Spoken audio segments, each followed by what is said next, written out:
All right, so the next thing from here is I have multiple branches, and at some point I need to pull them together, um, and that's called a git merge. For example,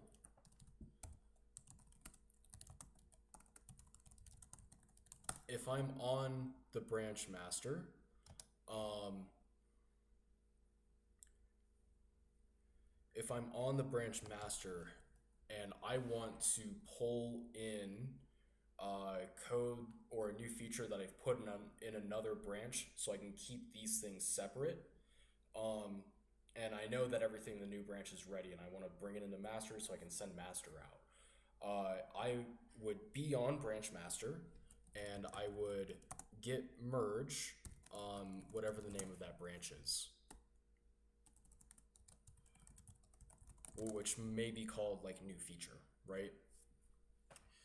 And uh, this will bring things in. Um, Something I might want to do before I merge it is to actually check what's different and see if there's any lines where um, it says one thing in this branch and it's further in the commit history, and in my other branch maybe it's based off of a commit that's way further back in history, and on the same line of that file in this other branch I've written something that's actually totally different. So when I pull these things together, it'll create an issue. A way you can view that is to use this git diff tool. So for example, I'm on master.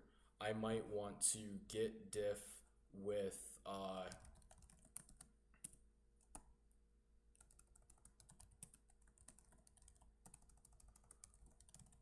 my remote branch. And as you can see, it says, oh, hey, by the way, um, in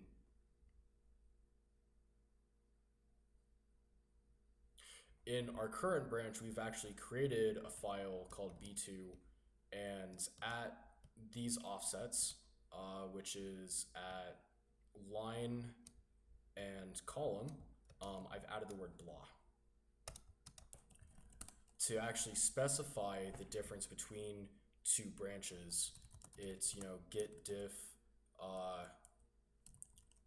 whatever you want your current branch to be, followed by your the target branch. So for example, I might want the difference between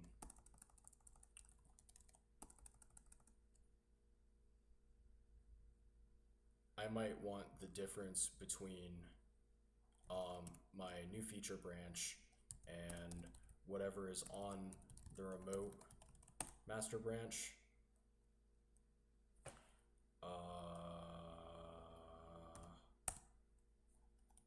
No.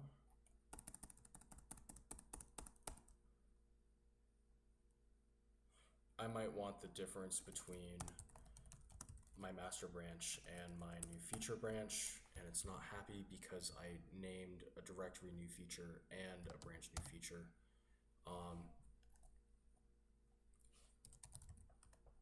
Whatever's on the remote branch, and it'll tell me, oh, hey, by the way, here's all this stuff. And the green is stuff I've added to that other branch, and so on and so forth. Now from there, if I get a merge conflict, I would use this thing called git merge tool. You may need to set these specifically. You call it once your repo is in a merge conflict state, which is shown in a number of other videos where I've actually created a merge conflict and gone from there. You would do git merge tool -t and then name of the tool. Some of the defaults that come are -t vimdiff. I have Sublime Text and Sublime Merge installed. I highly recommend these. Both are available for free, at least trial versions, or let me rephrase that. Both have free versions that have a reduced feature set but will accomplish everything that you need. I show how to use that in a different video. And on top of that, uh, you may need to update Git to include some of those defaults. Different versions of different operating systems ship with various versions of Git. So you can go to the git-sem.com website to download the most recent version,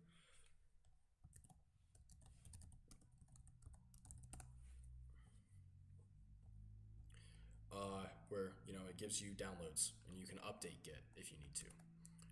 Otherwise, you can specify specific merge tool settings or specific things that you want to do by default inside of something called a git config, um, which is typically a file called .gitconfig inside of the same repo or inside of the directory that contains the repo. You can also set these individually with git config the setting dot, and sometimes the settings have members, and then you want the value here. That's also shown in another video. And finally, I just want to say that the quickest and easiest way to avoid merge conflicts is that you want to git fetch and git pull frequently and often, especially before you make your own changes. And so that way, the revision history is more or less in sync with everything else that's going on. And finally, like we've said previously, you when you can specify a remote and add those, as we'll talk about soon, and you can push that merge that you have out to the branch. Say I'm in a working branch that we'll call branch one. I can make sure that I push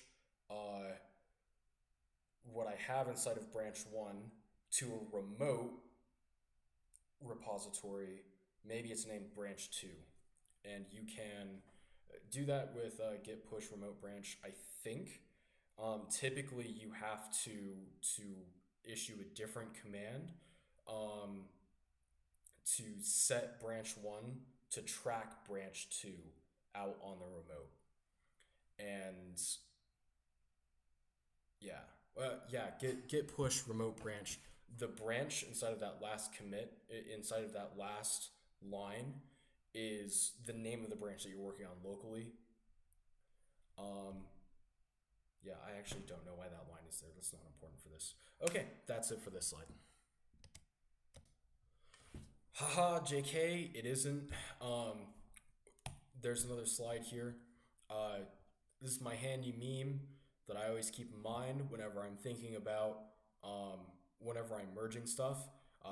It always pays to make sure that there are no danger noodles in your regular noodles. And over here is an example of what will come out of git diff whenever you do have a merge conflict. And as it kind of says inside of that text, hey, how to create a merge conflict. First you add a file, but create a conflicting change on another branch. And this is the head reference of your current branch that you're working inside of. And over in a new branch, maybe first you've added, let me rephrase this.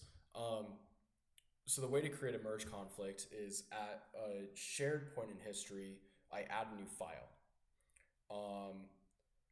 And then on this branch, where the head reference is pointing for the current branch that this person is inside of, you create a conflict, you add some text, and over here on the new branch, denoted down here on this other end, it separates with the equal signs and the left and the right arrows. Over here on the new branch, they've added then you add something on another branch and commit it. And then when you merge these together, they have different things on the same line. And you Git has a preference of making you actually ensure and specify the way that those are supposed to remerge and come back together.